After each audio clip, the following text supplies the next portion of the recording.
Mukombo.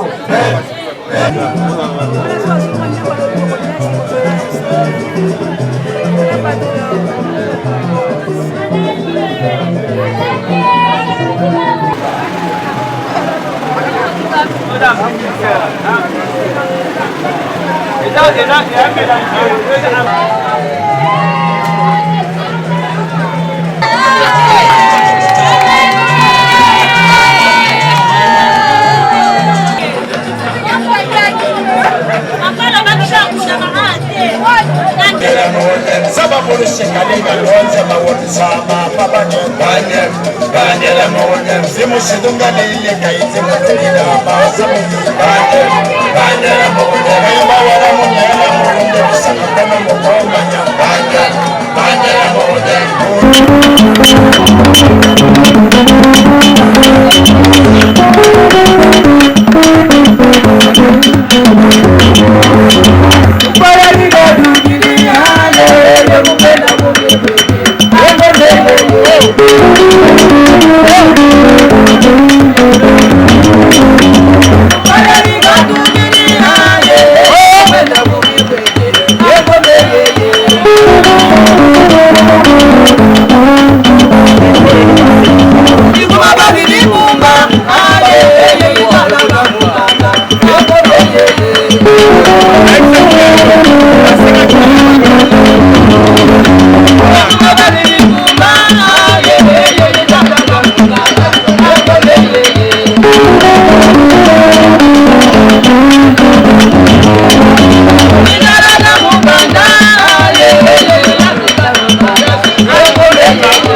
wokenda mata no bina na we ma waya mata na wa mugano na we kena buna wali wa na be wali de mo be ku wali wa ma be wali de mo be ku kaga wani wa ya we ma wokenda kaga wani wa ya we ma wokenda ana sala wuzamba we ma wokenda siribi wasala wuzamba wokenda matala wasala wuzamba we ma wokenda yage wasala wuzamba we kenda buna yasi sala wa yo le be ku yale yale yale yale yale yale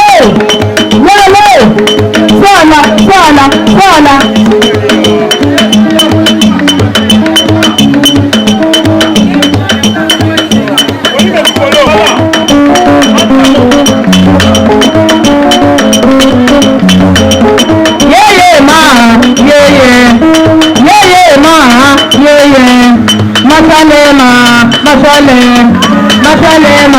masale bani da me kuyo mu yeye bade mo ga maga baduga yeye bade mo ga maga baduga yeye duka ko ma dunga wa mula yeye ya gwe me ma ya gwe me ma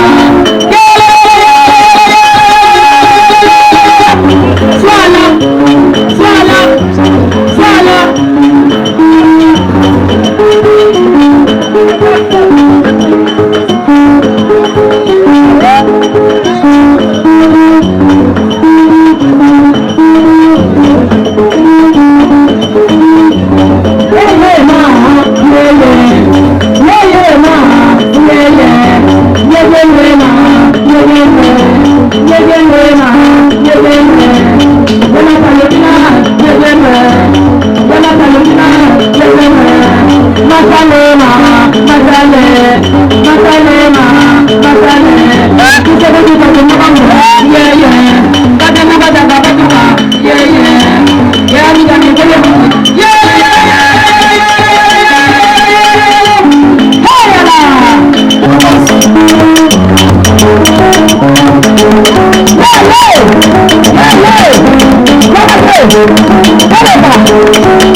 Adi ya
Pour tout le monde, à droite aligné.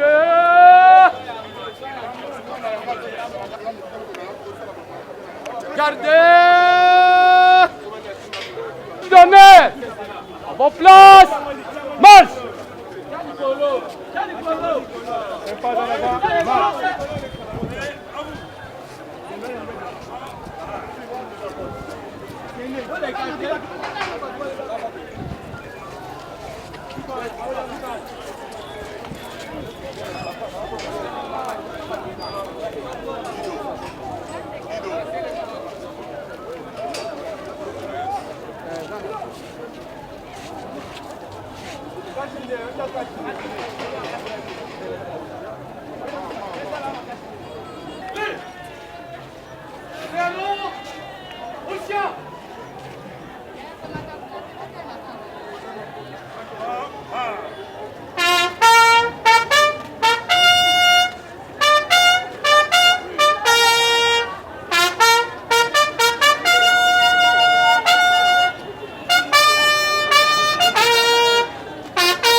valeur lisusu na papa Jean-Pierre ebaki malamu asalaki mosala mpo ya ekolo alakisaki bolingo mpe na mayemanso ayebaki nzambe ngo tozwi ngonga ye moke lokola bakristo oyo akobonzela ye nsambo ya biso eyebi te awa papa Jean-Pierre atiki biso ezali se losambo oyo tokoki kobonzela ye oyo esika azali kokende Yesu Kristo yeme ayamba ye esika azali kokende ezala esika ya malamu biso bato totikali awa bandeko na biso ekosalisa biso mpo tobomoyebwa biso ezala malamu lokola bakristo toyeba te mokolo moko biso tokosangana lisusu na papa Jean-Pierre osambela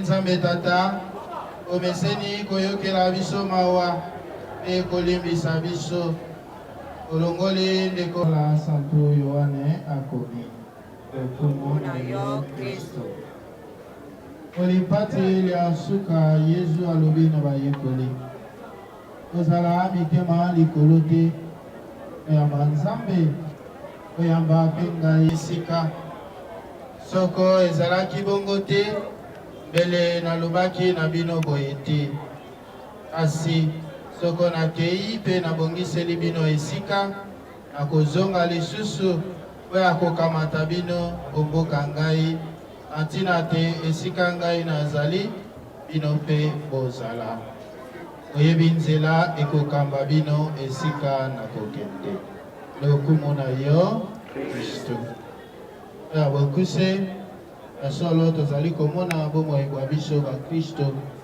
ya kobongisa bomoi bwa yo te bomoi bosusu ezali yango Yesu Kristo azali kolakisa na biso oyo ya biso bato toyebi ye oyo ya biso bato tondimi kosalela ye ye azali kolengele biso esika azali kolengele biso ezali esika ya lokumu ezali esika ya nkembo wana esika bayebanso bayambiki Yesu Kristo bayebanso balakisaki boyambi mpe bolingo ntango bazalaki awa onse abomoi ya papa Jean-Pierre oyebi te asalelaki Nzambe alakisaki bolingo mpe azalaki na boyambi na Yesu Kristo e mokolo moko Yesu Kristo akosekwisa ye awa papa Jean-Pierre atiki mokili moye azali kozonga na maboko ma Nzambe mpe tozali na elikya te esika ya ye Yesu Kristo alengelaki ye deja esika ya lokumu Nzambe akopesaka mpo ya bayebanso bayambaki ye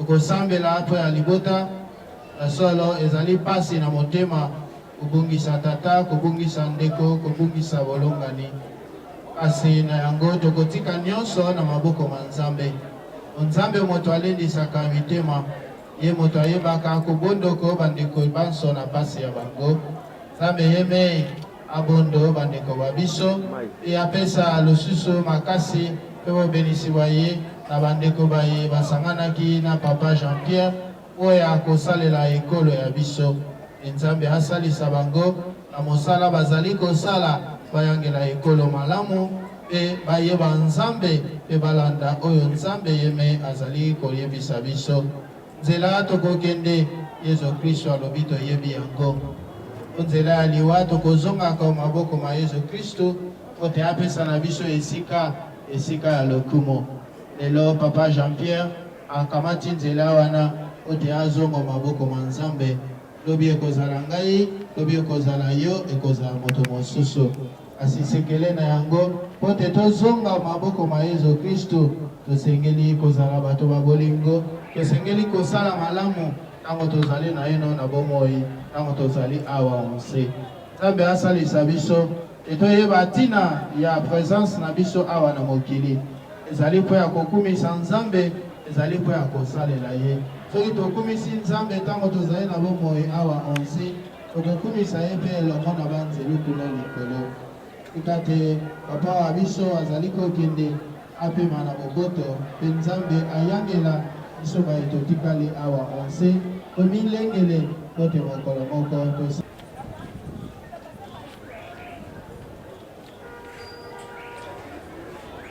Bandeko awa tokokoba mosala makokunda papa biso Jean-Père et Jean-Pierre lokola wa Kristo bameseni okobondela Nzambe mokonzi wa bomoi ote na nguya ya ye asekwisa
osambela Nzambe yo tangolu okotika ndeko wa biso papa Jean-Pierre o maboko mayo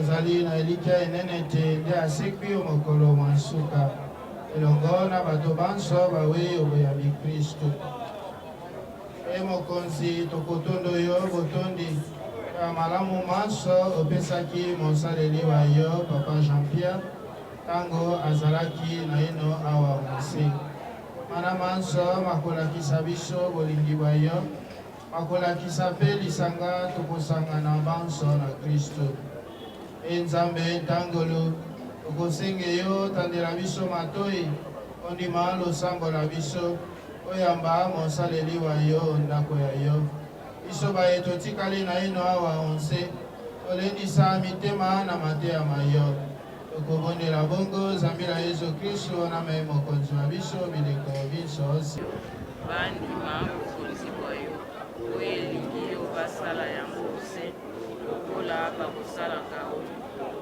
pesa biso lelo bilei bya mokolo limbisa mabe na biso lokola biso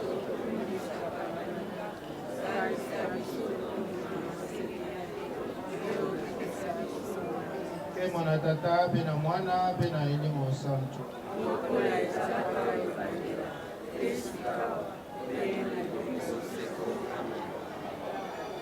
Merci. Awa tokoki kokende alita pe akotika papa Jean-Pierre akeka esika wapi akopema seko si na bino banso asi na bandeko ya eklesia basangani awa akolakisa bolingo akolakisa lisanga ya biso etokoki kotika bandeko te ntango bazali na pasi asi na bino asi na bantu bakonzi ba eklesia mpe bazali kolakisa bolingo ebo moko kokende kotika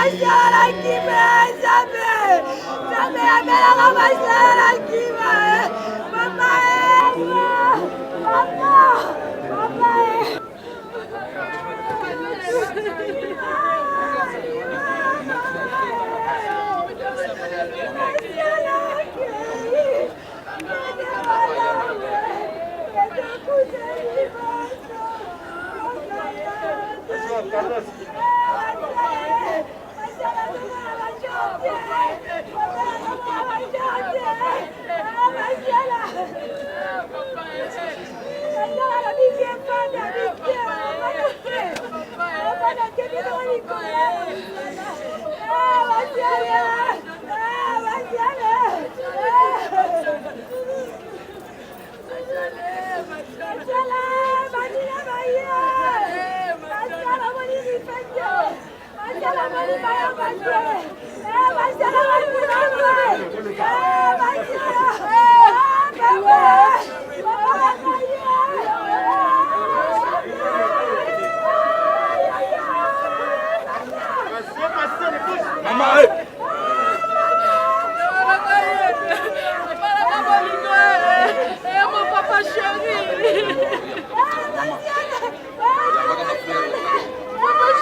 Aligné.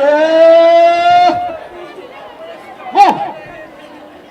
Levez-vous dans le rang et dans le fil. Gardez. Bon.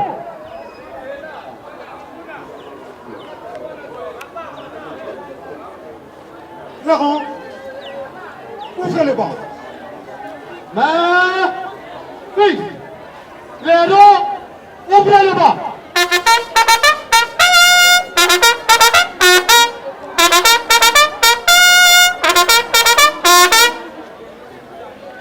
Raison funèbre. Repos. Hier, matricule 11, 94 20, 96 663. Monsieur le commissaire général de la police nationale congolaise, mon général, messieurs les officiers généraux de la police nationale congolaise, messieurs les officiers supérieurs, eux, subalternes de la police nationale congolaise, chers compagnons d'armes et distingués membres de la grande famille de la police nationale congolaise, chers frères et sœurs, mesdames, mesdemoiselles et messieurs, à vos titres et qualités respectives, c'est avec une vive et grande consternation que la police nationale congolaise a appris la douloureuse nouvelle du décès du commissaire Anakeka Jean-Pierre, chef section de la direction voies et communications fluviales, lacustres, maritimes et ferroviaires, département études et planification. Dans pareilles circonstances inévitables, certains ont tendance à se laisser écraser par l'ampleur. Tu es créé de la poussière et tu retourneras à la poussière.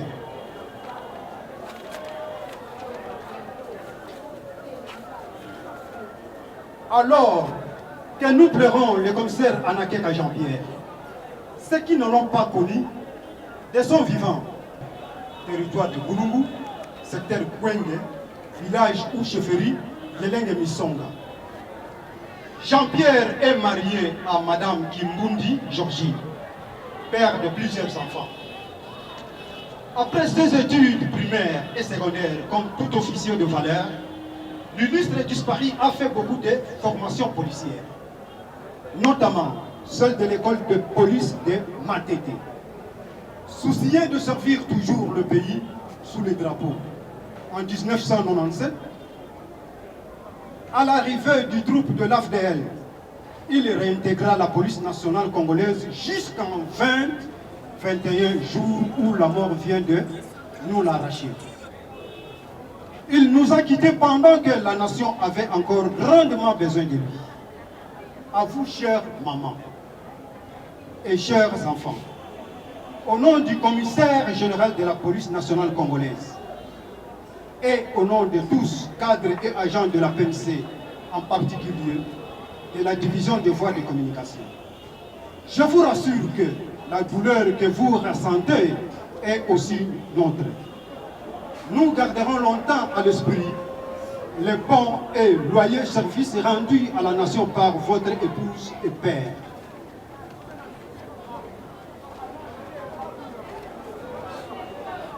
À vous, commissaire Anakeka Jean-Pierre, vous demeurez pour nous une référence immuable et un modèle à suivre à cause de votre sens d'ouverture d'esprit, d'abnégation, d'amour, du travail bien fait. Donc vous n'avez cessé à partager avec les autres, qui marqueront à jamais ceux qui vous ont côtoyé. Le bon Dieu Tout-Puissant qui nous a envoyés sur cette terre des hommes vient aussi de vous rappeler dans son regard. Commissaire Anakeka Jean-Pierre, le membre de la police nationale, ne vous oublieront jamais. Que le Seigneur vous accueille en sa demeure et accorde la paix à votre âme. Adieu, chers collègues. Que la terre de nos ancêtres vous soit douce et légère. Nous avons comme un peu plus de bureau à la tête.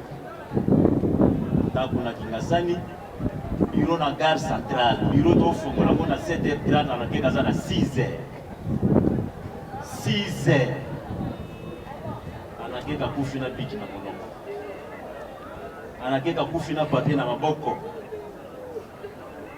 undie na SM biso bato totikali tolanda exemple papa tikeli biso tosali contrôle ya suka la direction de voies de communication fluviale la piste maritime et ferroviaire ngai nde mutu nasali contrôle pour papa tikeli ngai liloba moko bana bayebaki te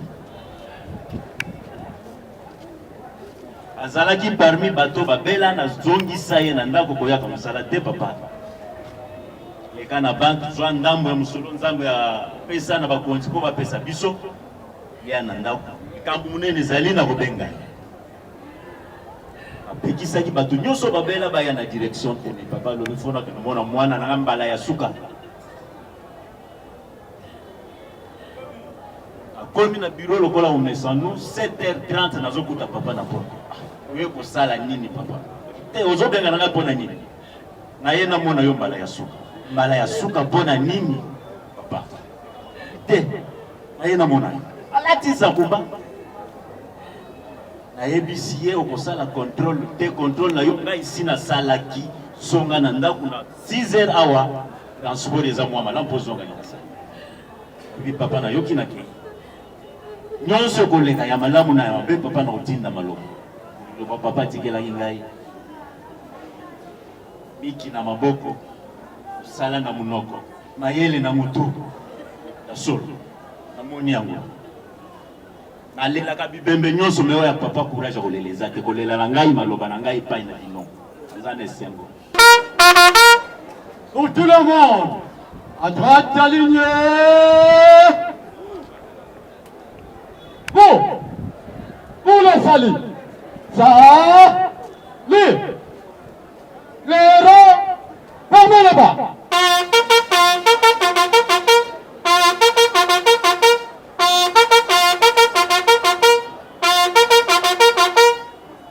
Officier d'honneur, à vos places, marche.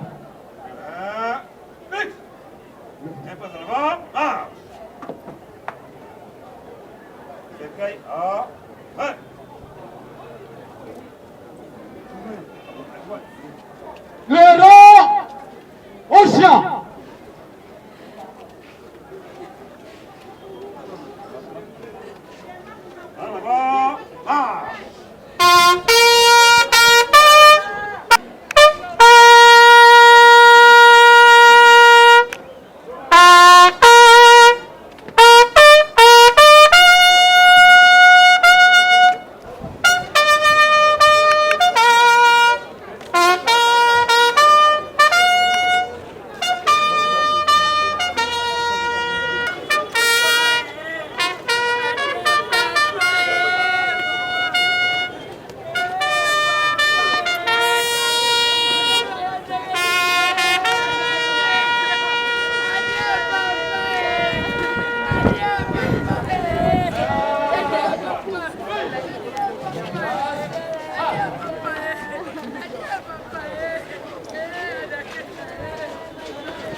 Approchez de notre protocole avec les 20 premiers noms des gens qui vont entrer, s'il vous plaît.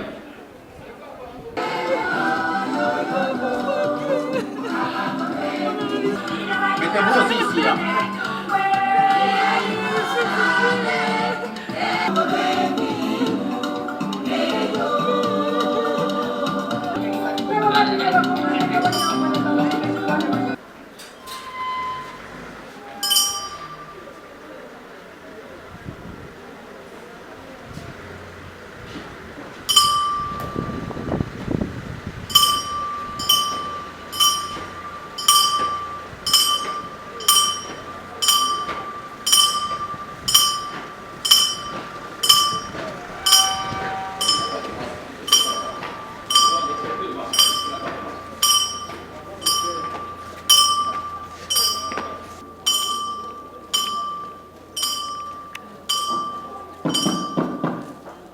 Veuillez prendre place.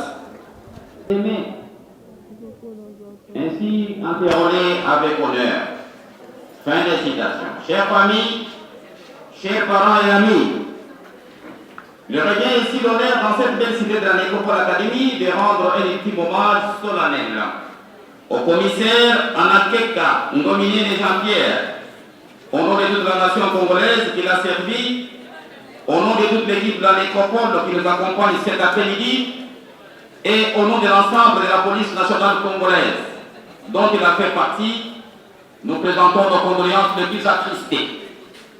Mon commissaire, votre parcours, en tout point remarquable comme le fut votre engagement au bénéfice de la police nationale congolaise et au service de la République démocratique, et les liens très forts que vous initiez à l'institution, liens que vous aurez maintenus jusqu'au bout.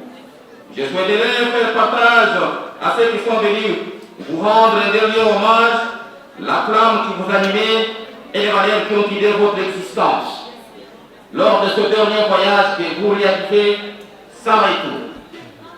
Chers parents, des pages de ce livre de vie qu'il vient ainsi de fermer, que le commissaire Anakeka Jean-Pierre, silencieux séjour, tire sa lignée parentale des papas Ngominé et des mamans Naoundila du village d'Indi. Le mardi 15 septembre 1942, dans le secteur de Kwenge, territoire de Mulungu, le tout dans l'admirable province agricole d'Ikwilu.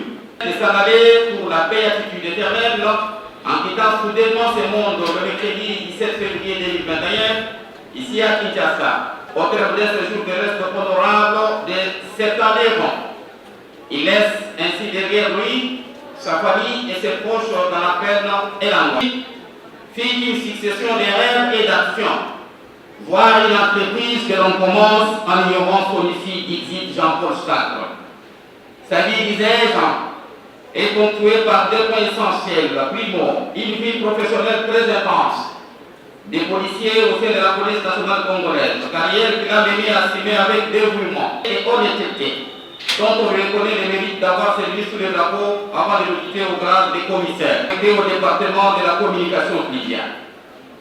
Secondo, une vie familiale des pères et grands-pères, heureux et pleinement comblé par la présence de sa veuve et une riche progéniture de plusieurs enfants et petits-enfants, dont il méritait d'avoir sémé l'amour et procuré du bonheur dans le cœur des siens.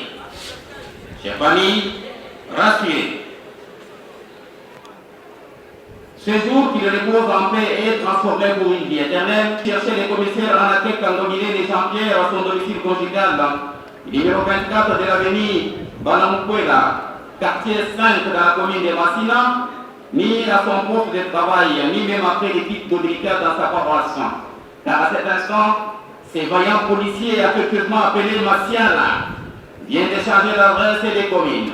Désormais, le titulaire de l'école académique qui les reposera dans les quartiers Tissis, à l'ENF au numéro 261 de la rue de la Fidélité. Sans oublier reste intact les années, malgré les années qui vont passer, nous vous encourageons à réunir souvent et chaque fois que vous les pourrez rendre visite à sa dernière demeure afin de donner fleurs en sa mémoire. La Nécropole et ses partenaires dans l'hôtel de l'île de Kinshasa, présentons à vous sa famille nos condoléances les plus attristées. Maintenant que notre cérémonie touche à sa fin, Nous espérons que chaque cœur brisé aura le temps de digérer tous les mots et gestes de consolation reçus du temps pour lui de faire le temps du deuil et répondre aux défis de la mémoire et du souvenir à l'état de l'Église disparu.